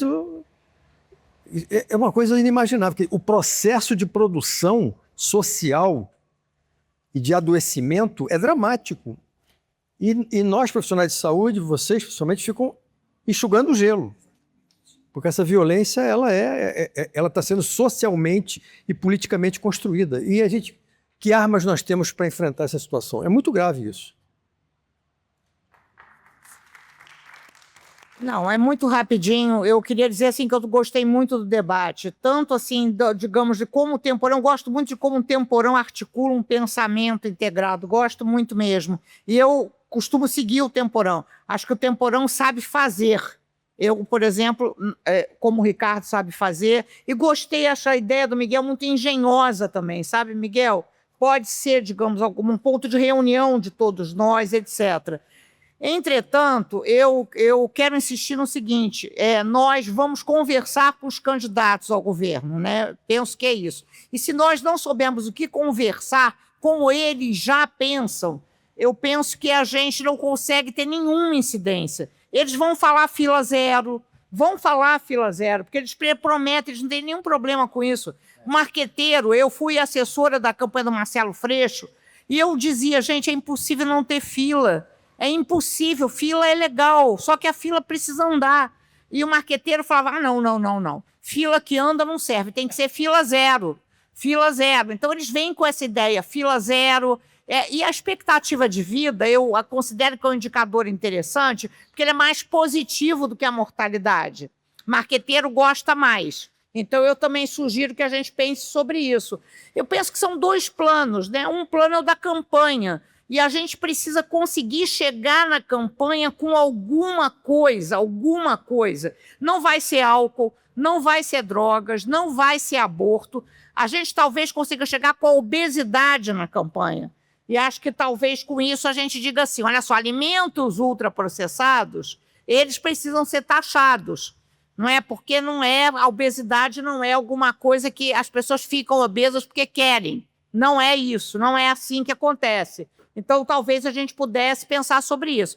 Eu acho que tem um segundo plano que o Miguel está propondo, Miguel, que eu acho um plano engenhoso, que pode, digamos assim, fazer um outro tipo de movimento. Eu acho que a gente deveria topar. Só que eu acho que não são regiões de saúde. A gente precisa ter um mapa único do Rio de Janeiro. Não é possível a gente imaginar que a gente vai ter regiões de saúde, regiões de educação, região não pode. Isso não. O IBGE pode contribuir muito com a gente. Acho que seria muito legal para esse nosso processo aqui chamar o IBGE também. E o IBGE vem pensando sobre o Rio de Janeiro, sobre as regiões. Então, talvez fique uma sugestão. Eu não sei como, sabe? Com a minha sensação é que tem um papo assim do marqueteiro, e tem um outro que é um papo entre nós, que a gente precisava ter os dois, né?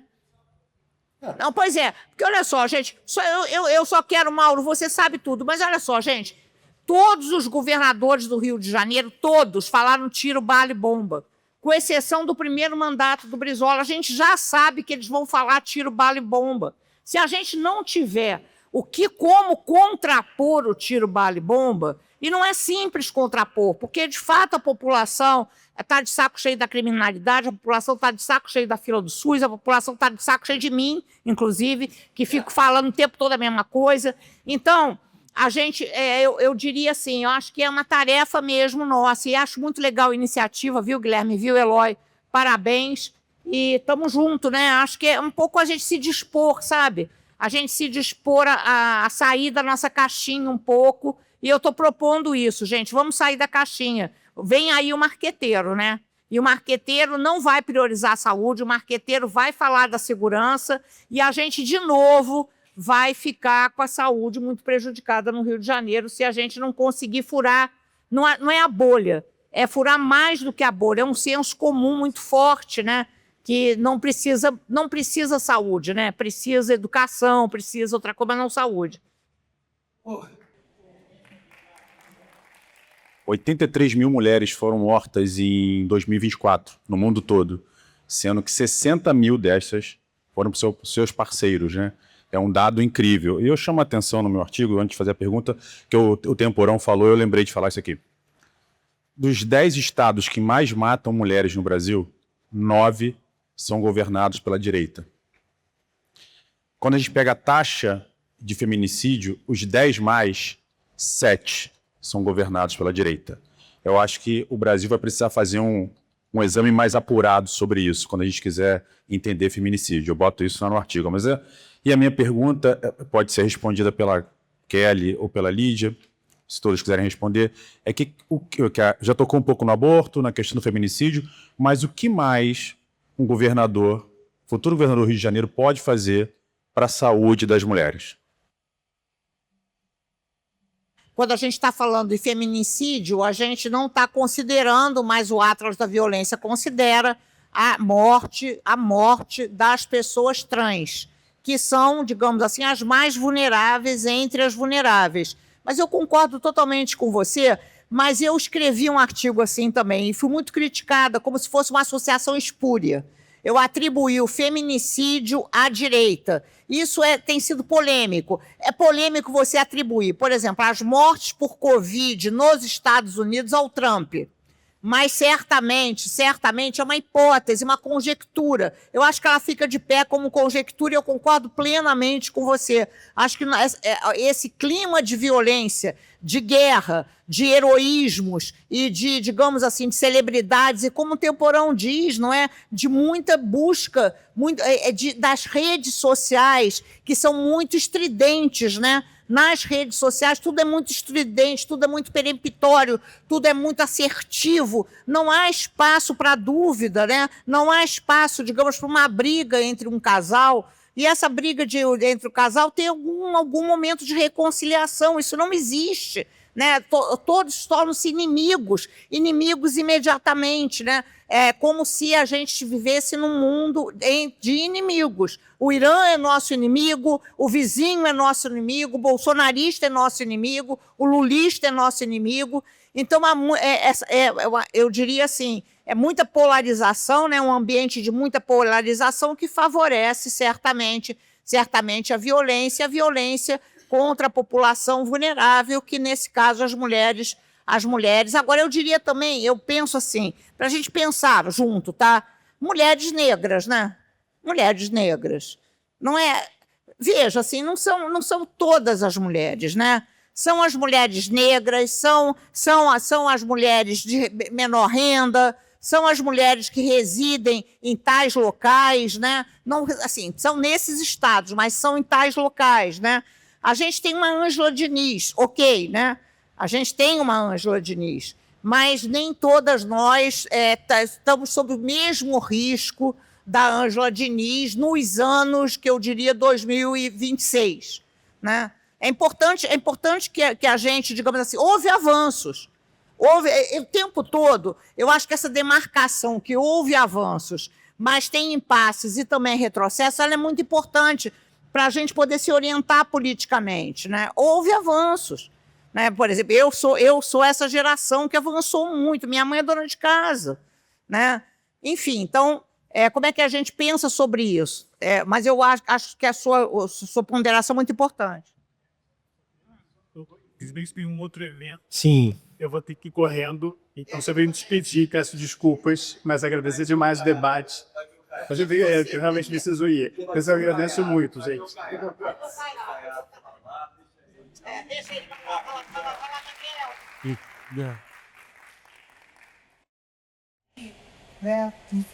O governo, né, se ele olhasse bem mesmo para a vítima, né, ele olharia para o autor, não para a vítima, né, porque nós temos políticas públicas, nós temos legislações que amparam a vítima, mas a gente precisa trazer para esse campo de debate o autor, né, que pratica violência, e isso vai muito de encontro com o seu estudo.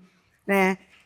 E como a professora Lígia falou, a violência de gênero, a violência doméstica, ela tem raça, gênero e classe social. Né? Então, eu penso que nós precisamos efetivar as políticas públicas, as legislações, e a gente precisa olhar para o autor que pratica essas ações. Agora, se isso... Como a professora Lígia falou, se isso é interessante enquanto pauta de governo, a gente não garante, mas a gente sabe que está matando muitas mulheres diariamente, inclusive ontem, né, houve um assassinato em São Gonçalo. Né, enquanto as mulheres estavam se movimentando, eles estão desafiando cada vez mais a autoridade policial, como o doutor... chamar de Temporão, posso. Tá, seu José ou José? É muito intimidante. José, ele falou, a rede social, ela está contribuindo muito para isso, né? Para a incitação do ódio, inclusive está tendo um movimento, né? Parece que a gente está retrocedendo, não que nunca houvesse, sempre houve, né? Mas eles estão extremamente audaciosos, né? Isso dá voto, sim, na minha opinião, tá? A maioria dos votantes é mulher, atenção, e a mobilização que está vendo, e acho que ontem, até na esquerda evangélica, que sempre tem uma discussão de que a mulher é submissa. Eu vi ontem uma reunião lá, dizendo, ó, esse é papi, tem que se render lá quando é isso. Uma bispa, estão de mulher dentro do templo. Muito bom.